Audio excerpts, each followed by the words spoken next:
coupé, c'est pas grave, je reprends. De toute façon, il n'est pas prévu que je fasse de la... comment on s'appelle ça? Ça, il faut que je l'enlève. Enfin, il n'est pas prévu, moi je filme et je poste, hein. Il n'est pas prévu du tout que je fasse des montages et tout ça. J'ai vraiment pas le temps et ça m'intéresse pas.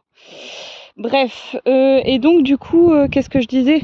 Ouais, et donc du coup, en fait, elles vont sentir la même odeur que ce qu'elles avaient consommé la dernière fois. Et en fait, ça va les inciter à mettre le bout du nez dessus, hein, à tenter de choper le truc. Et donc du coup, bah, vous avez plus la possibilité d'avoir peut-être 1 ou 2 animaux dans votre troupeau qui va commencer à toucher au moins quelques feuilles ou quelques têtes. Et en fait, au fur et à mesure, comme ça, vous allez en gros éduquer vos animaux à manger un truc que de base elles mangeraient pas quoi. Donc du coup, je vous conseille de faire ça. Après, ce que je vous conseille aussi de faire, c'est si vous avez des mères qui touchent déjà un petit peu, c'est de bien conserver les jeunes avec le troupeau et de conserver les jeunes des mères qui consomment cette plante-là. Et du coup, en fait, vous aurez du coup des jeunes qui vont imiter les mamans et qui vont à leur tour consommer de l'ortie. Et ça, du coup, moi, c'est ce que je fais aussi, hein, quand j'ai des bonnes mangeuses là comme ça qui mangent des trucs un peu plus chiants à faire consommer et qu'elles ont en plus bon appétit, qu'elles sont bien placées aussi dans le troupeau, du coup, je les garde quoi. Donc voilà, il y a cette astuce là aussi que vous pouvez mettre en place. Et oui, et donc du coup, c'est pareil quand par exemple la saison est trop mauvaise et l'arrière-saison est trop mauvaise et qu'on peut pas les sortir. C'est pareil en fait, du coup, si vous avez de l'ortie, vous venez avec soit un ciseau à main là, ou soit la débroussailleuse à main, et puis en fait vous faites une petite coupe, vous ramassez à la brouette, ou vous ramassez avec un sac, je sais même pas comment ça s'appelle, un sac à gravat, ou même un sac à feuilles là, les sacs à feuilles qui vendent là, verts là. Vous venez avec ça, vous mettez dedans et vous faites une distribution à loge. Et donc du coup ça veut dire que en gros, si elles peuvent pas sortir et consommer du verre, vous avez une ressource que vous pouvez facilement couper, choper et distribuer derrière quoi. C'est moi pour ça je trouve que c'est quand même une plante qui est assez pratique à finalement à conserver et à utiliser en arrière-saison quoi. Donc limite, même si ça pique trop et que vous aimez pas le côté urticant, déjà en arrière-saison elle pique quand même beaucoup moins. Et puis si vraiment vous êtes dérangé avec ça, vous coupez, vous laissez sécher, vous revenez du lendemain, ça va le faire quoi.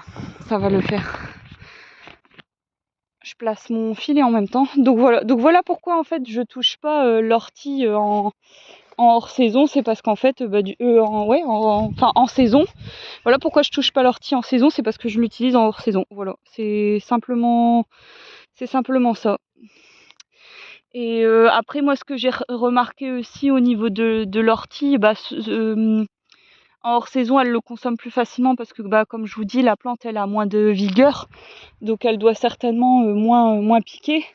Et puis en hiver elle peut aussi geler. Donc ça c'est pareil, le gel ça fait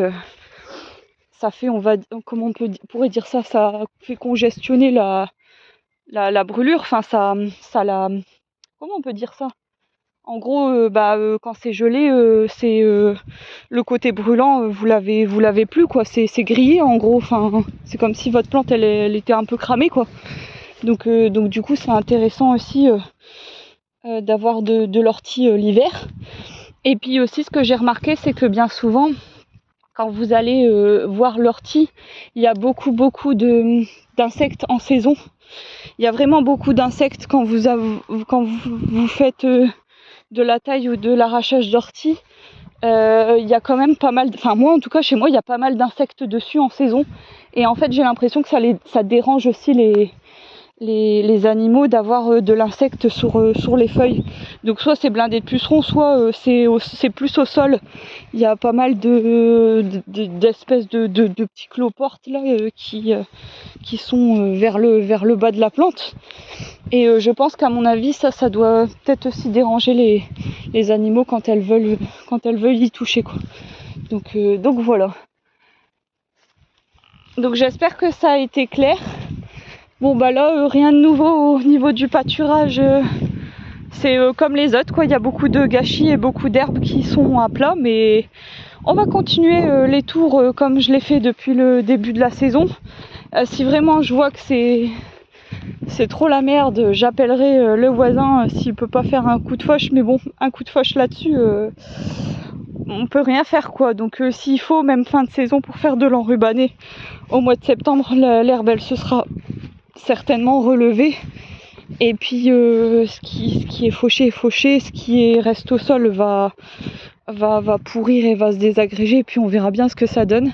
Et puis bah là elles vont aller dans cette parcelle là que je vais couper en deux, en espérant qu'elles feront moins de gâchis, parce que c'est quand même moche là.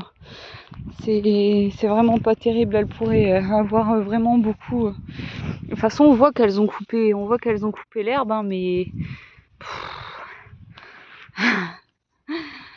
je pense que s'il y a des éleveurs qui regardent cette vidéo et qui ont un manque d'herbe, bon là cette année je pense pas, mais si t'as un petit manque d'herbe et que tu vois ça, tu dois t'arracher les cheveux. Après vaut mieux avoir trop d'herbe que pas assez, hein, ça c'est clair, hein. Mais bon, voilà. Et ben à plus, et puis je vous souhaite une bonne journée.